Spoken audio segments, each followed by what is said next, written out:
لا تحزن إن الله معنا، لا تحزن إن الله معنا. بسم الله الرحمن الرحيم.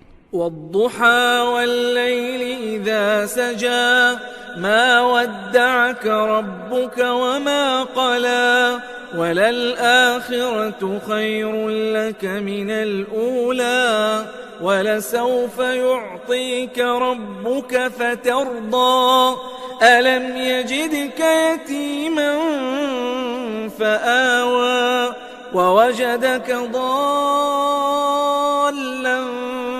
فهدى ووجدك عائلا فأغنى فأما اليتيم فلا تقهر وأما السائل فلا تنهر وأما بنعمة ربك فحدث.